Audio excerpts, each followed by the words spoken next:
Celia? Larry Peters. It was a very nice day. Yes, darling, that's what I thought. You know, Celia, I've been looking for you all over London. I telephoned your flat. Oh, my phone's been out of order the last few days. So I gathered. The supervisor told me I might have known it. Being a private inquiry agent, you have to make inquiries. My telephone has been disconnected. Too bad. Tell me, are you going to buy that creation? That creation is 25 guineas. Oh. Celia, why aren't you working? That producer I introduced you to told me you were just what he was looking for. Oh, yes. Oh, yes, I was just what he was looking for, all right. Sure, that's what I told him. I said you could do anything on the stage. I can do anything, but I draw the line at standing in front of black velvet drapes wearing my lipstick and a pair of false eyelashes. Can you imagine it? Larry? Sorry, darling, what were you saying? I was to be Paulette, the Parisian model. The only trouble was he wanted to try me out there and then. Nice guy. Celia, how would you like to come and work for me for a day or two? Oh, no. It's a very interesting case. No, Larry. I'm paying 50 guineas. Never again. All right, darling, have it your own way.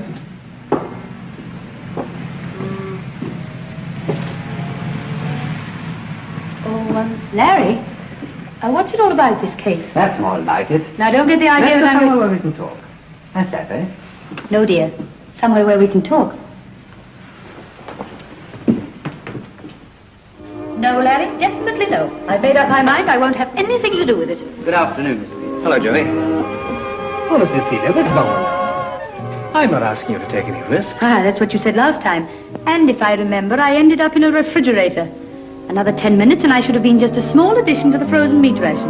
I rescued you, didn't I? We broke the case. And you got 30 guineas. And I earned every little penny of it. No, Larry, I am not cut out for carrying the can back for a private investigator. You can count me out. Hello, Ronnie. Hello, Miss Hazell. Good afternoon, Mr. Peters. Hello, Ed. A couple of martinis, please. Yes. Listen, Celia.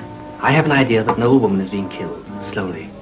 And I've an idea that if I get mixed up in this, a young woman will be killed. Quickly. No gag, Celia. This is serious. Well, I'm serious. You're a great, strong, hulking man.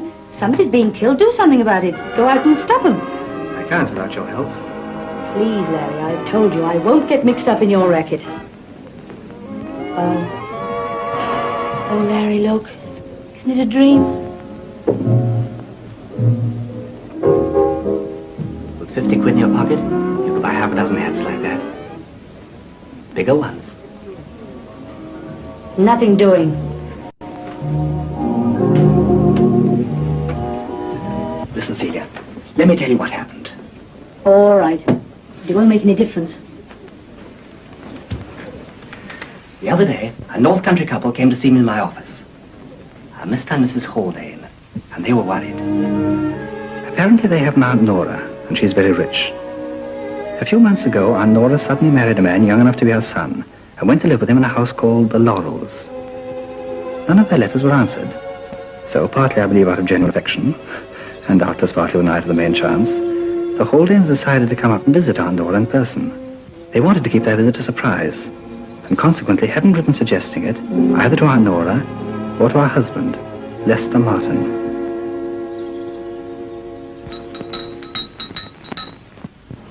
Takes a bit of brass to keep a place up like this, you know. Aye, Nora's brass. Yes? Oh, good morning. We've come to call on Mrs. Lester Martin. That's right. All right, can I help you? I'm Mr. Martin. Oh, I see. Well, Haldane's the name, and this is my wife. You'll have heard about her from Aunt Nora. Yes, I have. Me and my husband being up in London and seeing that Aunt Nora hasn't answered any of our letters, we thought we'd look her up. Aye, and make your acquaintance, now that you're married into the family. Really? Well, I'm in the most awkward position. And so are we, standing on your doorstep. Aren't you going to ask us inside? I'm sorry. I'm afraid I can't, Mrs. Haldane. I've got to think of my wife. And so have I. I want to see her. But it's impossible. You see... Well? Come on, out with it, man. Well, if you insist on the truth, she doesn't want to see you. Aunt Nora doesn't want to see us? Don't talk so daft. I'm very sorry, Mrs. Haldane, but that's the position. She's made it quite clear to me that she doesn't want to have anything more to do with you. So I'm afraid all I can do is to wish you both good day. Hey, no, you don't, lad. Now, look here. Now, you look here. We told you all polite and civil that we wanted to see Aunt Nora, and we're not leaving this house until we have. I'm afraid it's quite impossible. Why? Because Yes? she's a very sick woman. Aunt Nora's sick. She was always as strong as a horse. Well, what's her trouble? She's been sleepwalking again. Oh, there's nothing in that one. I never knew her when she didn't. But she's in a highly nervous state. The doctor says she's headed for a breakdown. Yes, but that doesn't stop her from seeing her own flesh and blood. And all visitors are strictly forbidden. I'd like to see that, Doctor. Yes, and so would I. Very well. Excuse me a moment.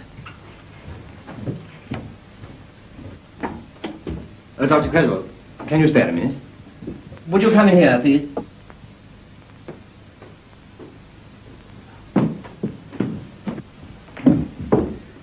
Dr. Creswell, Mr. and Mrs. Haldane. Haldane? Yes, they're relatives of my wife's. Oh, yes, now I recollect. You've explained her condition, Mr. Martin. I've repeated your instructions that in no circumstances is she allowed to see any strangers. But we're not strangers, we're relatives.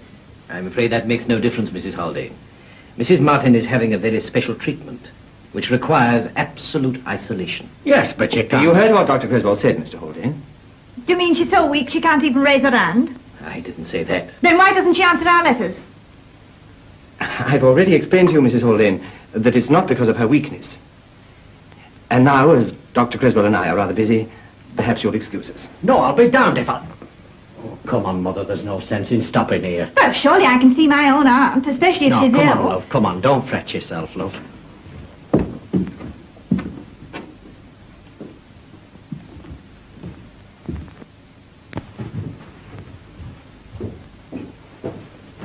Now that you're satisfied about my wife's health and her wishes regarding yourselves, I'm afraid it's unlikely we shall meet again. Goodbye. Well, I've never. Damn sauce. Never believed it. Downright Never heard anything like it. Mark my word, there's something very funny going on there. Aye, I've a jolly good mind to see somebody about this, I can tell you.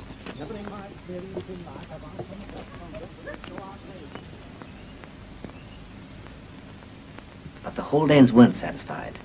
And having no case for which to go to the police, they came to me. You know, Celia, I think this is something pretty serious. Apart from being exactly my type of case. But if there's no case for the police, there certainly isn't one for you. Especially as the doctor supporting Lester Martin. If he is a doctor, You mean he's a phony? I can't find any trace of a Dr. Creswell. No, Larry, you still haven't got a case. And I'm not getting involved in any more of your hunches.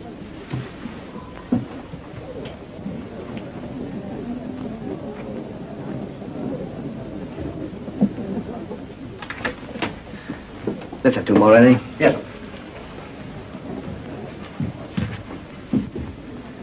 What would you say if I told you? We discovered that not 6 weeks ago, Aunt Nora made a new will, leaving everything to Lester Martin. Well, it's her money. She can do what she likes with it.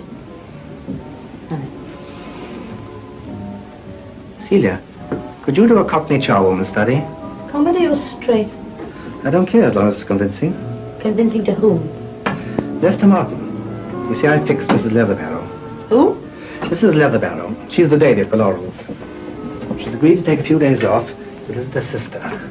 She's left a note recommending her old friend, Mrs. Harris, to carry on in her place. Am I to be Mrs. Harris? Well? No, Larry. Oh, Celia, that's the only way I can think of to get someone into the house to make sure that poor Aunt Nora isn't being slowly murdered. Thank you very much. I'm staying out of trouble.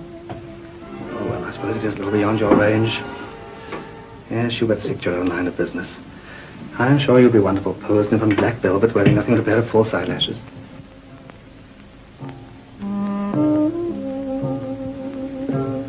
It's too bad. If you were a good enough actress to play Mrs. Harris for me, you'd earn 50 quid. And then you could buy a hat like that. 50 guineas, Celia. No, Larry. Definitely no. Okay.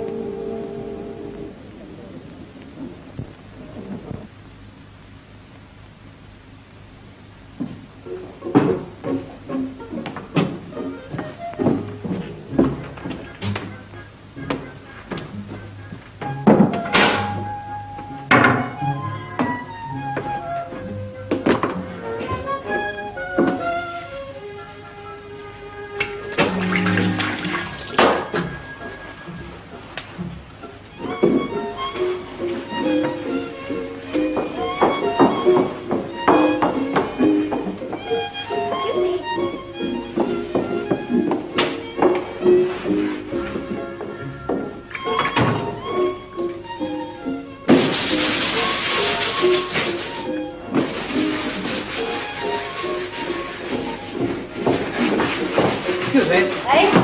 I said excuse me. What for? This is my office, and I'm a poor swimmer. You'll be out of your depth when you get inside. What's that? I said there's no need to fret. The young lady's inside. Oh.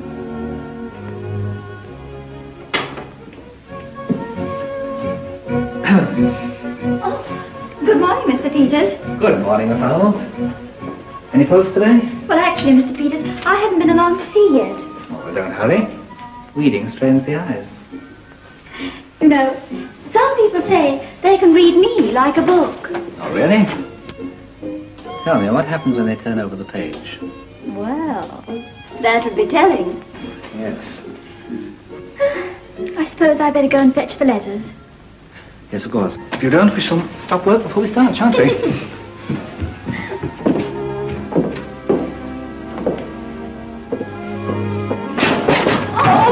Nancy, Can't you look what you're doing? Have you got a step wet? Well, of course I have. What a silly place to put that. Standing in the middle of the corridor, you ought to have been able to see if it's big enough, isn't it? Can I be of any assistance?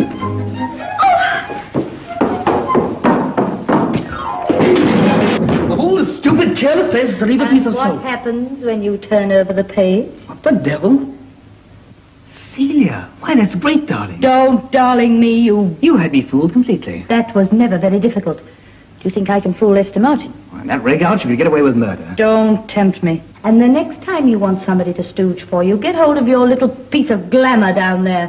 You wolf.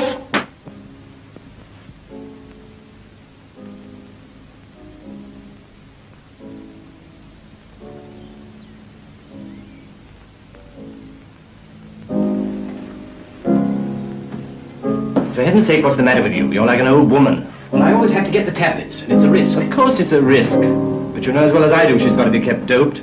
What's wrong with aspirin? After all the stuff she's been having, aspirin wouldn't touch her, and you know it. Anyway, this is the last lot you'll have to get. It'll all be over soon. Will it? Do you think it's wise to... Shut up. You're beginning to get on my nerves. And I don't like people who get on my nerves. You wouldn't want to upset me, would you? Because you know what would happen, don't you? Have another drink. All right, I'll get the tablets. That's more like it. We don't want to quarrel, do we? No, of course not. Only if anything came out of the inquest and the tablets are traced to me... In the first place, nothing about the tablets is going to come out of the inquest. For the simple reason that Nora is not going to die of an overdose of sleeping tablets. She's going to die as a result of a nasty fall while sleepwalking. The tablets are purely incidental. Yes, I know, but... And in the second place, it's up to you to make sure that the tablets aren't traced back to you. Yes. Yes, all right, Martin. So don't let's have any more talk about what you like and what you don't like. We're in this together, up to our necks. Yes. And if you think of double-crossing me or running out on me... I won't do that. You know I won't. No. I don't think you will. Because I've got enough on you to put you away for 20 years. Remember that. But as I say, we mustn't quarrel. That'd be silly, wouldn't it? Go on.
blimey, sir.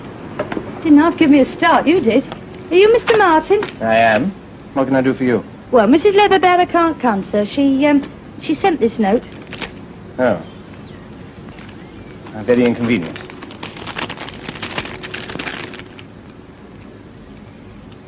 You Mrs. Harris? That's right, sir. Mrs. Leatherbarrow suggests that you take her place here for a week on the same terms. Well, if that's all right with you, sir. I suppose so. You'd better come this way.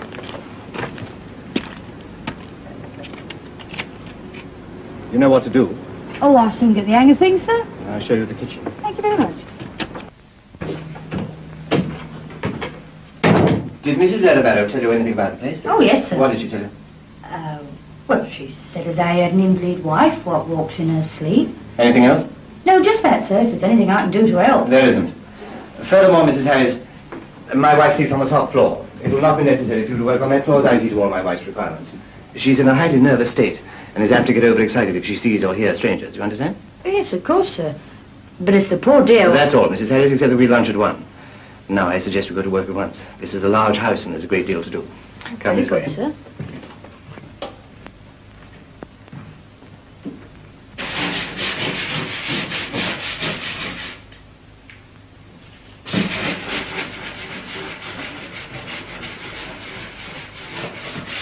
I have to go out, Mrs. Harris. Oh, yes, sir. Remember what I said about my wife's room. Keep away from there, please. All right, sir. Will you be gone long? Oh, about an hour. Why? Well, just in case anybody calls. Nobody will call. Should you hear my wife knocking, you will disregard it, please. Yes, sir, but... There are no buts, Mrs. Harris. People in my wife's mental condition are apt to become violent. I trust I make myself clear. Oh, yes, sir. We can go up there for a £5 note if that's how it is. Good. I'm glad you understand.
Didn't half give me a start, you did. You've been quick with the shopping, haven't you? I thought it looked like rain. Looks all right to me. She wouldn't go popping out of doors like that. Frightened the life out of me. I'd have to give a cat kittens. What did you say? Nothing, sir.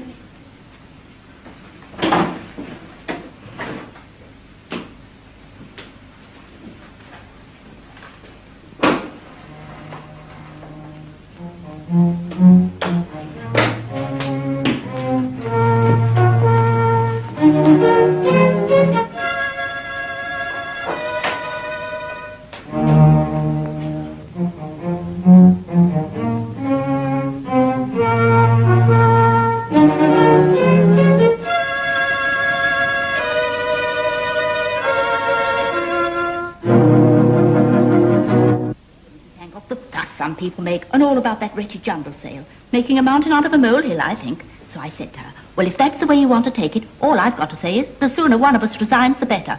And I don't see why it should be me. I think you're perfectly right, dear. Any jam, Mrs. I didn't ask to be chairman of the subcommittee, did I? Any jam? Raspberry. And when you come to think about it, that husband of hers. But there, I'm the last person to want to pry into anyone's affairs. Oh, Mr. Martin from the Laurels, such a nice man. Don't say anything about his wife, will you, dear? Very sad. Good morning, Mr. Martin. Good morning, ladies. Good morning, Mr. Dickens. Good morning, Mr. Martin. I've got everything ready for you. Thank you. Let me have a pound of soda as well, will you? Certainly. And how is your poor wife, Mr. Martin? No improvement, I regret to say. No improvement. Poor lamb. Nerves, is it? I hope it's only that. But the doctor's very worried. It's her sleepwalking, you know. Somnambulism. She's a somnambulist. Oh, yes, of course. Yes, it would be. Very sad. The trouble is that when she's sleepwalking, she gets into the oddest places. Twice we found her out on the balcony. I'm terrified there'll be an accident. Well, it must be very distressing for you, Mr. Martin. Yes, indeed. But one does one's best. I don't know. Here you are, Mr. Martin. Shall I book them as usual? Yes, please. Good day to you. Good day. Good day, ladies. Goodbye. Poor man. Married such a short time. And devoted to her. Absolutely devoted. And she old enough to be his mother. Wonderful thing, love. What is a somnambulist, anyway?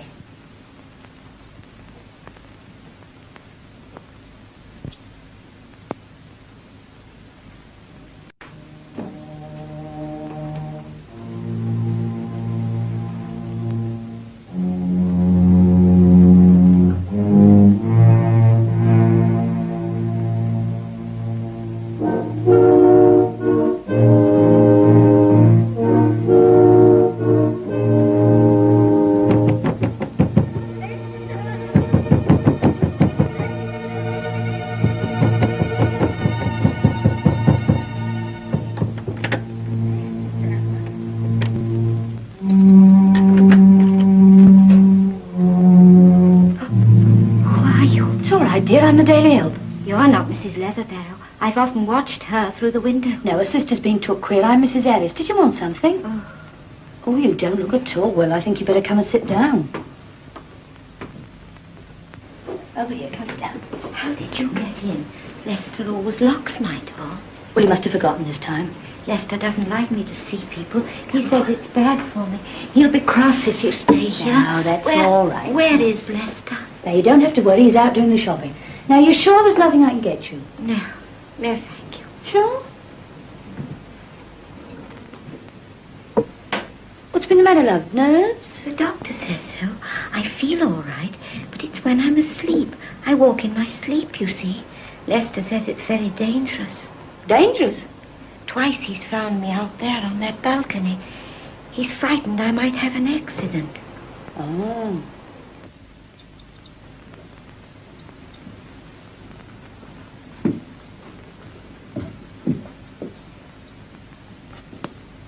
If he fell off there, he wouldn't half be in a mess when he reached the bottom.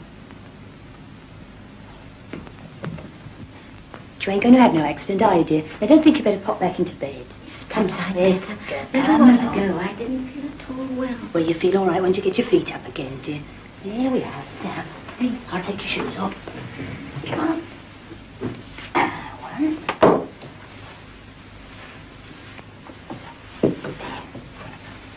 Come on.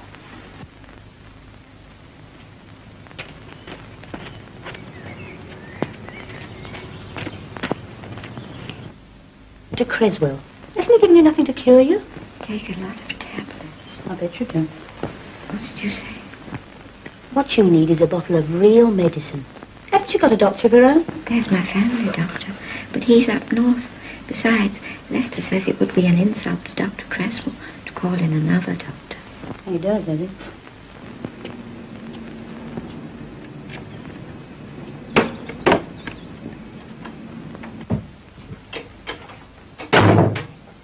Mrs. Harris?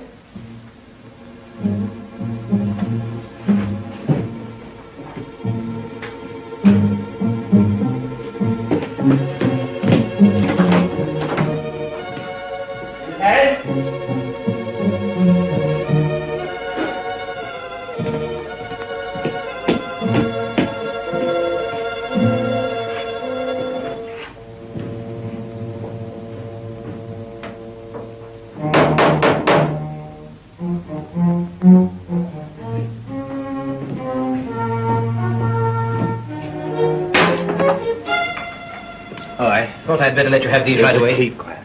There's a new Daily Woman about, Claire. Good morning, Doctor. Oh, good morning. Afraid I'm a little late. I got held up on my rounds. I'd like a word with you before we go upstairs. Yes, certainly, Mr. Martin. I hope Mrs. Martin is progressing favorably. Well, that's what I wanted to talk to you about. I was rather worried. So you got it? Yes. Good. I tell you, it's getting more and more difficult.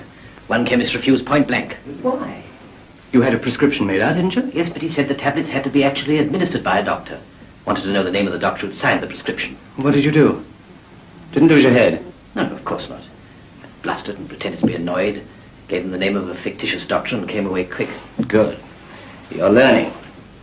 Then what? I found a scruffy little place in a side street. The man looked at me a bit hard. They gave me the tablets. I tell you, it's getting dangerous. Oh, don't start that line again. No, I'm not getting any more. Don't worry. You won't have to. Why? I think we've waited long enough.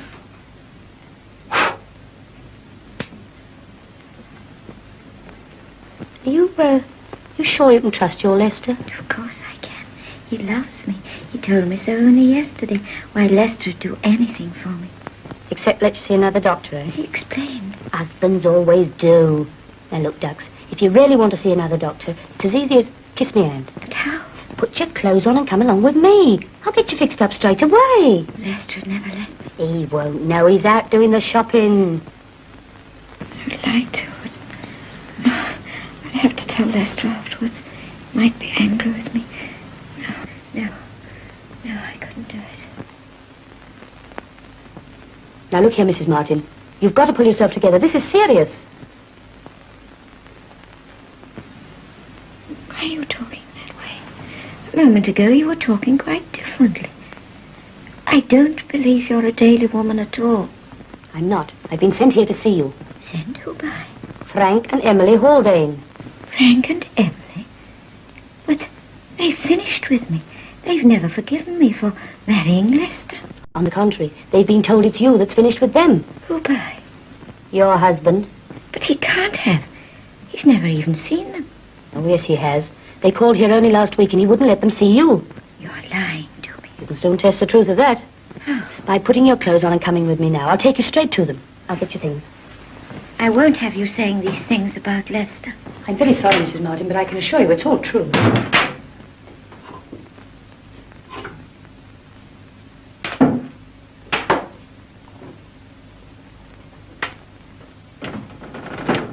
Now look, Mrs. Martin, you don't seem to realize you're in serious danger. Danger? Who from? Your husband. Now, you've just made a will in his favor, haven't you? Yes, but Lester loves me. He'd never do anything to hurt me. He's not going to get the chance. Now, come along, dear. Come on, we haven't got any time to lose. Come on, hurry up. But I don't... Your stockings. Oh. I'm not trying to get out of anything. But are you sure we're quite ready? Ready? Of course we're ready. You leave the planning to me. It's 6 weeks since the will was signed, isn't it? Yes, I know. I witnessed it. Well, then. It's that Mrs. Harris that's worrying me. You've warned her to keep away from the bedroom? Yes, of course I have. Still like to make sure of her.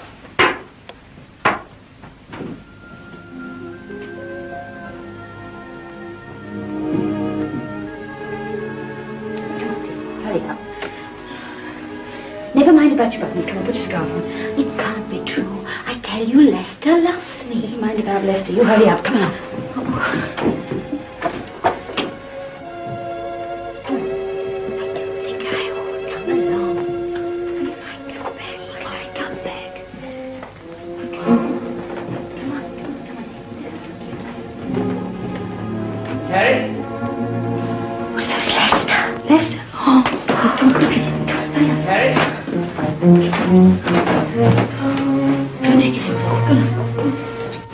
Mrs. Harris isn't in the kitchen.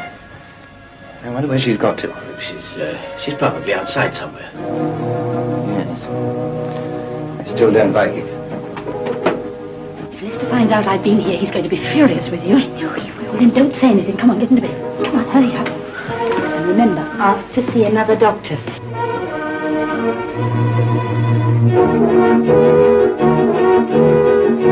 What are you going to do? I don't know yet.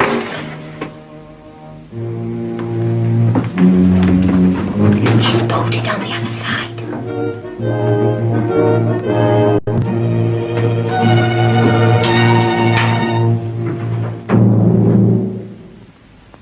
Here's Dr. Creswell to see you, dear.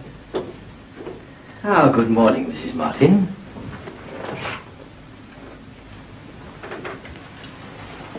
How are you? I'm much better, thank you, Lester. That's very good news, Mrs. Martin. Very good news. Has anyone been up here to see you? No, Lester. Good.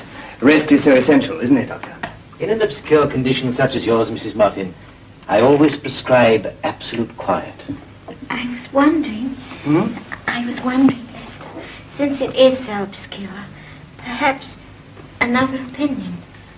Nora, do you realize what you're saying? Why, that's a reflection on Dr. Creswell's professional competence. Lester, you know I didn't mean that. It's only that... All right. We won't mention it again. But I feel better. I'd like to get up. I'm afraid we can't permit that, Mrs. Martin. In your present state, it might easily prove fatal.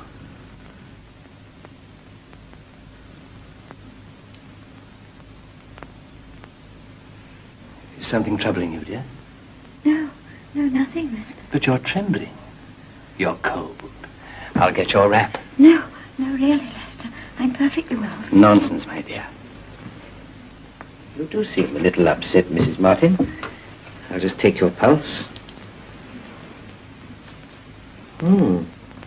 Racing a bit.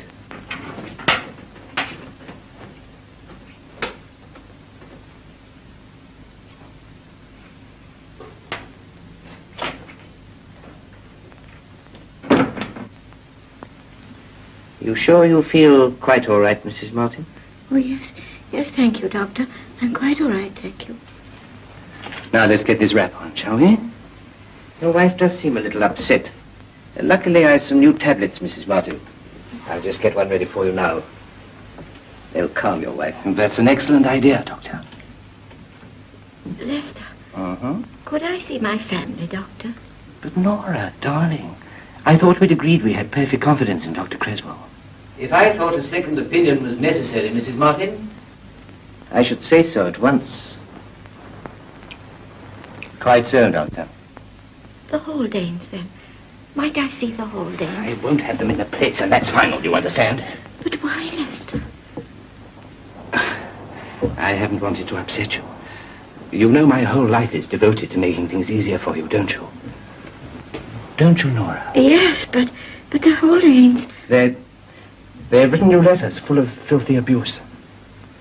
But you've never shown them to me. Never told me anything. No, my dear. I burned them. Your husband was very wise, Mrs. Martin. We might have upset you. All the same, I'd rather have seen them, have judged for myself. Now, darling, try not to think about them anymore. Now, Mrs. Martin, just drink this, will you? After all, what do the Haldanes matter? So long as we have each other. Yes, Lester, dear, of course. That's my good girl. Now, Mrs. Martin, you just try and rest a little. I'll call again tomorrow. I hope you'll be feeling better. Good day, Mrs. Martin. Good day, Doctor. I'll see you out, Doctor. Thank you.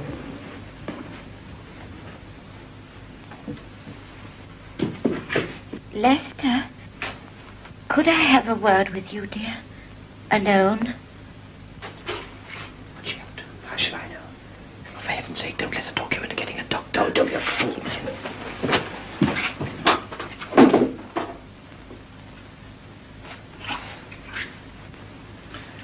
Now, my dear, what is it? Lester, must my door always be locked and my window?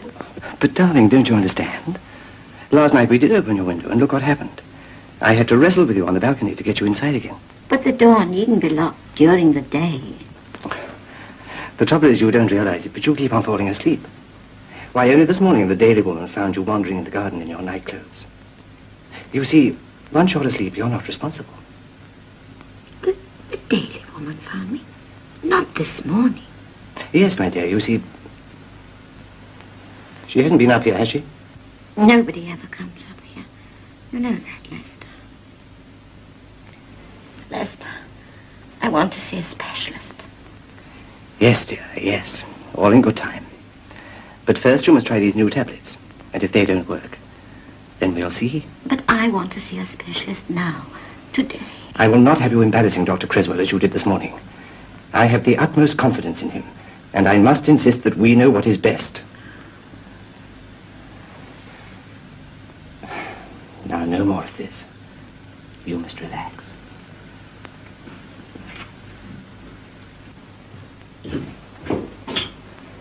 Oh, Nora, I think you should take some more pills very soon. And do try and sleep. You still seem very upset.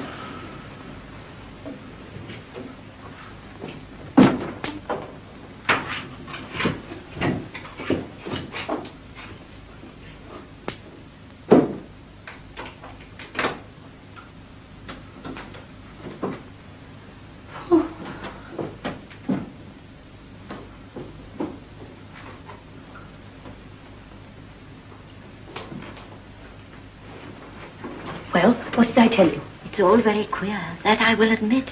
But it doesn't make sense. Lester loves me. He said so. He also said I found you wandering in the garden in your nightclothes. Now, that's not true, Mrs. Martin. He made it up on the spur of the moment. And if he can tell one lie, he can tell several. What am I to do? Well, for a start, don't take any of those tablets. Then lock the door after I've gone. And tonight... Does your husband go out in the evening? He usually goes out to have a drink about between 9 and 10. Right. Well, as soon as he's gone, slip your clothes on, unlock the door and get out of the house. And I'll be waiting for you by the summer house with the Haldanes. Frank and Emily? Yes, and then you'll hear the truth. The real truth. Now, you will believe them, won't you? Yes, I believe them. Right. Now, I must fly. Now, come along and lock the door after me. Come on.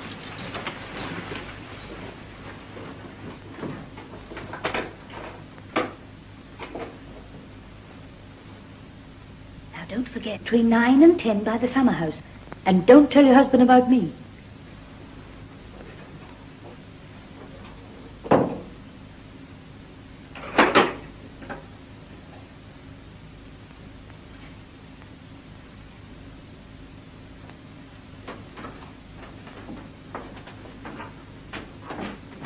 She's getting awkward, Martin. If she's going to be awkward, she's going to be dangerous. Yes. As soon as she's out of the way, the better. If I give her another 4 tablets tonight... She'll be completely doped by 11. Everyone knows she walks in her sleep, don't they? Yes, of course. Those damned Haldanes hadn't turned up the other week, it'd all be over and done with. But it was quite obvious they were suspicious. Yes, it was. Well, are we getting along? Now, don't make a mess of things this time. No, of course not. Well, 11 o'clock tonight, then. That's right. What about the balcony? Oh, don't worry about that. I fixed it.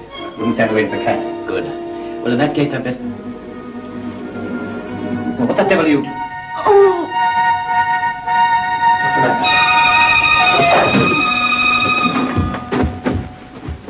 Help me get rid of that chair. She may be badly injured after a fall like that. We'd better get a doctor. Oh, don't be a fool. Look at it yourself. No, it's too big a risk. She may be really bad. Nonsense. She's only fainted. You take her feet.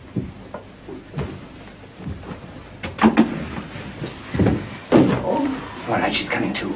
Do your stuff. There, now. Take it easy. What seems to be the trouble? Oh, it's beside, sir. Under my heart. Everything went black. Maybe I better see a doctor, eh? Yes, of course, if it doesn't get any better. Mrs. Harris, I think you better go straight home. Thank you, sir. I'll get my things. No, I'll get those. Do you think you can manage to walk all right? Yes, I can manage. Thank you, sir. I've never done anything like that in a whole life. Poor Mrs. Harris. There, now, what you want is a nice, good rest. Thank you very much, lady. You let me know how you feel in the morning, Mrs. Harris. I will. Mr. Martin, I'm very sorry about it. Not at all. Goodbye.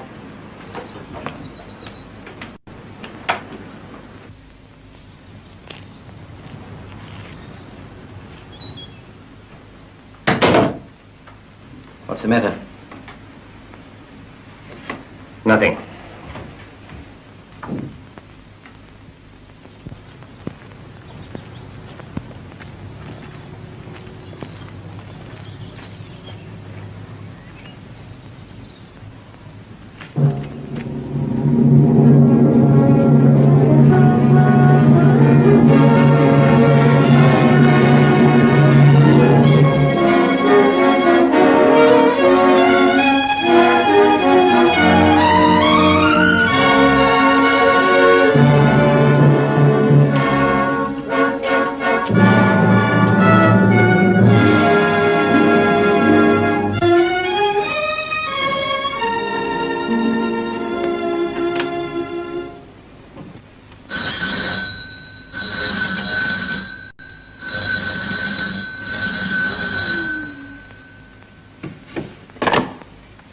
Hello?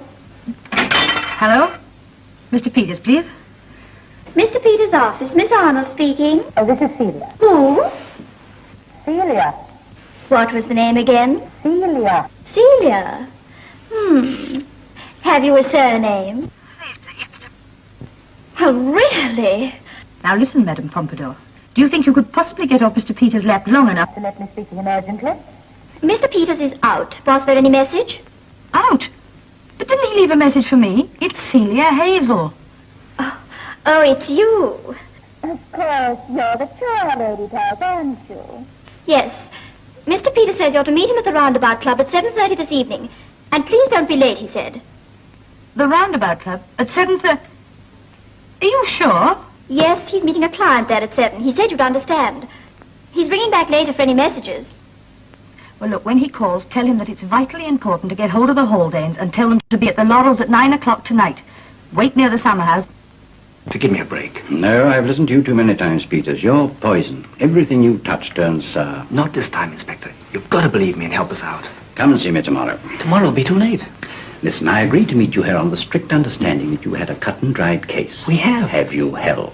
All you've got is a fantastic story without a ha'porth of proof or shred of supporting evidence. But that's just what I'm telling you, Inspector. If you're there yourself tonight and see what happens, well, surely that's proof enough, isn't it? And if nothing happens, which knowing you wouldn't surprise me in the least... It will, don't worry. If Celia... Celia? Now, don't talk to me about Celia. You've got a nerve. After all the scrapes that you and she have dragged me into.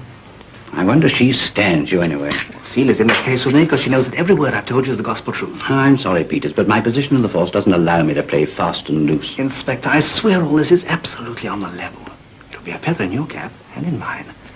All you've got to do is to watch and listen and form your own conclusions. These people give themselves away.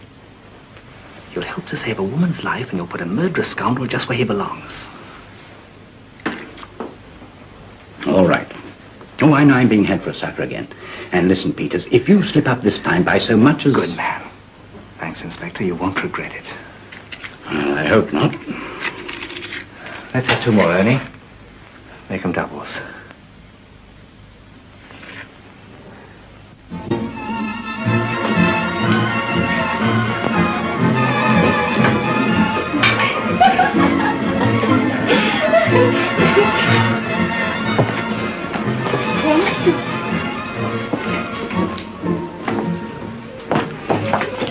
Now, waiter.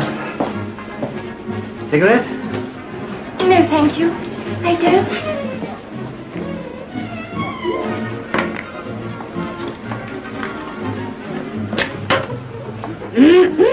What'd you say? Me? Nothing. Oh, sorry, I thought you spoke. I told you didn't mind, please. What is it? Oh, hello. Hello. Ruby.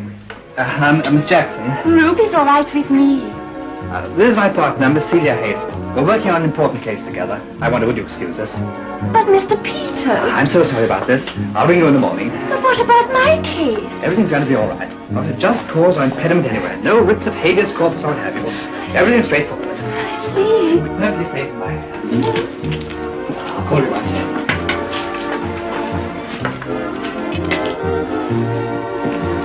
Celia, you're looking absolutely wonderful. Busy little man, aren't you? Yes. Better come down to earth, Larry. We're here on business. You made all the arrangements for tonight? Everything's set. The whole day? I'll meet us at summer house at 9. Drink? Thank you. I don't want Ruby's leftovers. Well, I guess I'll need it before the evening's over. Cheerio. They fixed that balcony all right. She only has to step onto it and her weight will do the rest. Exit poor Aunt Nora. Funeral Thursday at 3. Yes, lots of sympathy for the poor bereaved husband. Well, that all depends whether she has the sense to do as I told her. Don't worry, I've got everything fixed. I'm quite sure there's a room next to Aunt Nora's. Oh, certain. There's a communicating door. But it was locked on the inside. Don't worry, I'll take care of that. I'll be in that room with Inspector Parker. Inspector Parker? Then you've called in the police. Not quite. I persuaded him to come along and make up his own mind if there's any dirty work going on. Oh, that's grand, Larry. That lets me right out. On the contrary, sweetheart, you're very much in. You see, if Aunt Nora gets away, we've got to catch Lester and the doctor actually trying to murder someone else.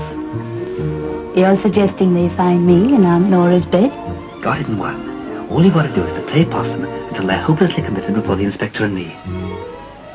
Larry Peters, this is the end. You always say you're going to be there in the crucial moment, but you never are. And if you think you're going to get me out to the Laurels tonight, climbing up ladders, breaking in through windows, and then popping into some strange bed waiting to be murdered by that Lester Martin, you've got another big think coming.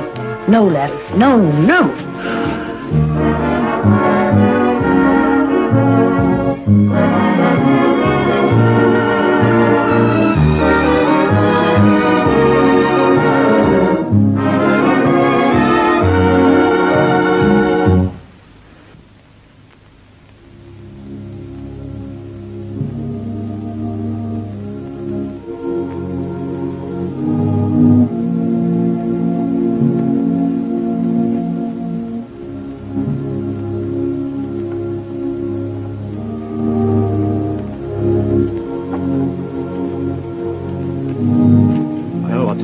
Sign of the little girl yet. It's still early. I don't like this Peters at all. It's all most irregular. Well, I can only hope that you got your facts correct. Yes, don't worry, Inspector. You two stay here. When Aunt Nora arrives, hurry her down the drive, into the car and away. Don't wait for us. I've got that. Oh, aye. Is the young woman staying here with us? Turn yourself into a charwoman, he says. No, there. Promptly do it. Well, the young lady will be with the Inspector and me in the house. Turn yourself into a housebreaker. No, say I. Here I am. One of these days, Larry Peters out. Did you call, darling? No. Okay. No, I'm not. Good. Let's go. Remember, you stay here whatever you do. Come on, Inspector, let's get the ladder.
It constitutes breaking and entering. It's a felony. Don't worry, you just wait and see. Keep that torch down.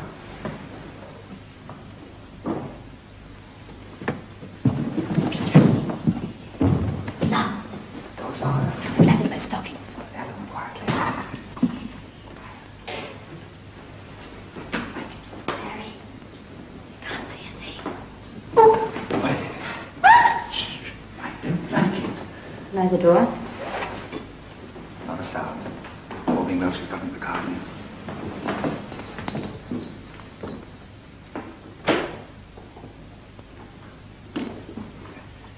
You slip into this room and get in the bed. We'll wait here. You would. Everything going according to plan. Pop along, sweetheart. Try and look as much like Aunt Nora as you can. Listen, they're coming.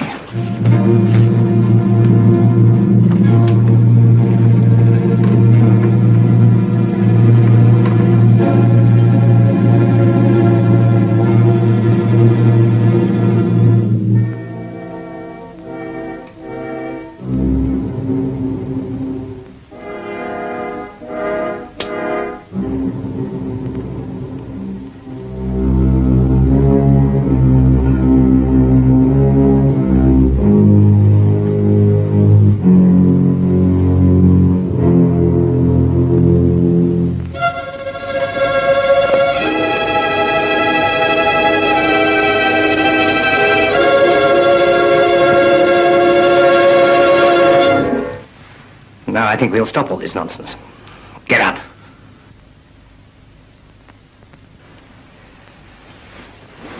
What the? Who are you?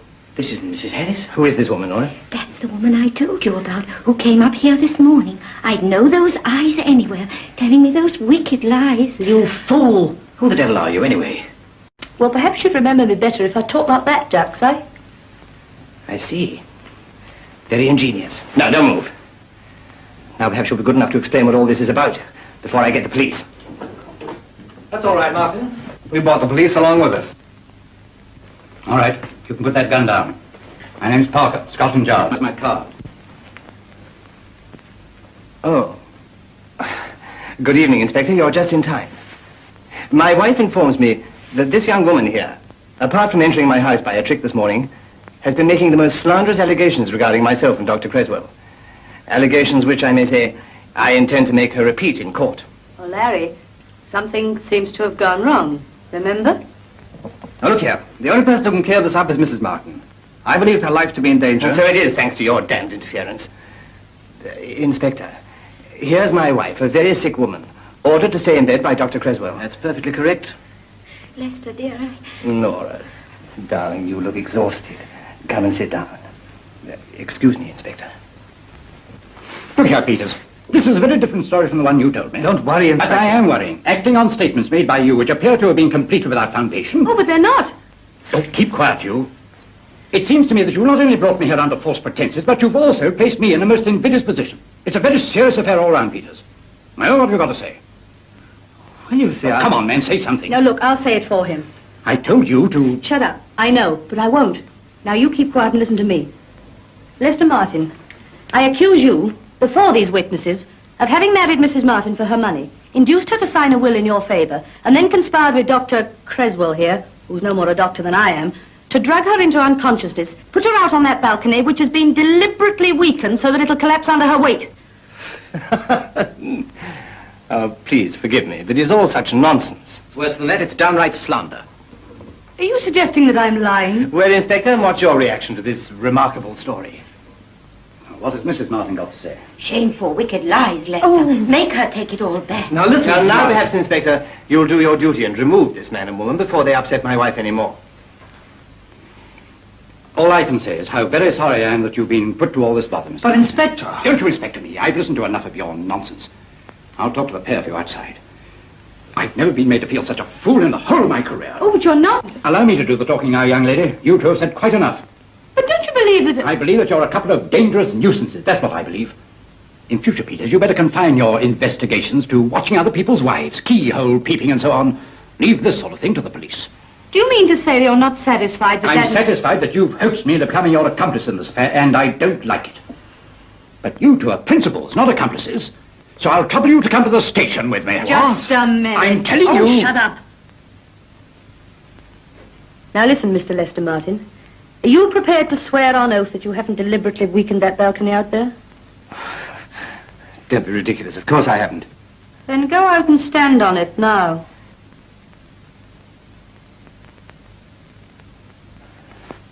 I wouldn't dream of it. It's probably unsafe anyhow. It hasn't been used for years. No? And yet only this morning I heard you telling Mrs. Martin that you had to wrestle with her, to drag her in off the balcony when she was sleepwalking last night. Isn't that true, Mrs. Martin? Why, yes, Lester, you did say that. You told me the reason you kept the window shut was because you were always finding me standing on the balcony.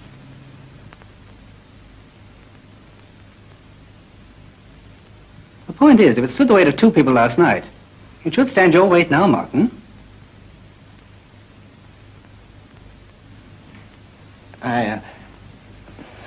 Probably...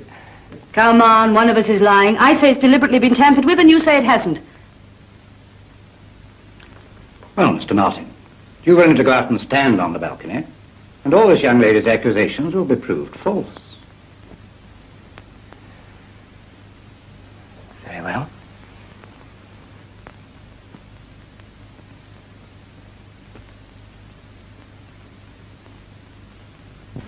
Larry, look out! I warn you! Shut up! Larry! Oh!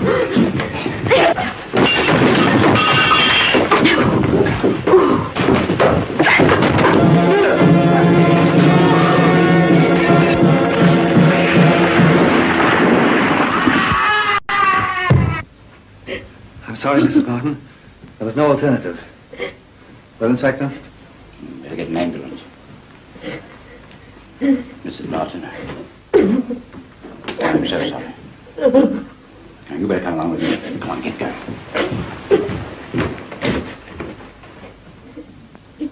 He said he loved me. That's what I don't understand. He told me he loved me. Well, you come with me. I'll take you to some people who really love you. Frank and Emily. Frank and Emily. They're waiting for you in the garden. They'll look after you. I shall never get over it. Never.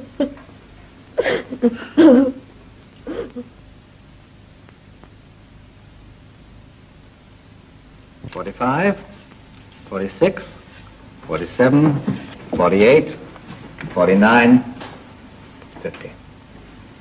£50. 50 whole, beautiful pounds. You know, it almost makes being let down by you worthwhile. Now, you cut that out. And here's a check for another 100. What on earth for? From Aunt Nora for services rendered. Well, bless her heart. How is the old thing? Well, considering the inquest was only 3 weeks ago, she's marvellous. Getting younger every day, so the Haldane say. Don't tell me she's been making passes at you. You never can tell. But you know you're the only woman in the world for me, sweetheart. Mm-hmm. Oh. Right on cue. I'm so sorry I'm late, Mr. Peters, but I've been buying a new hat.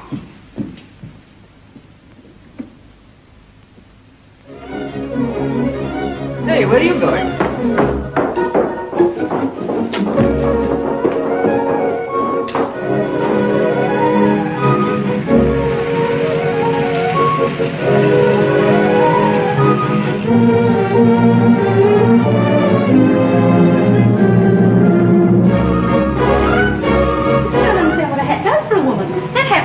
It's got me written all over it. Oh, no. Celia, don't panic. Maybe they haven't sold it.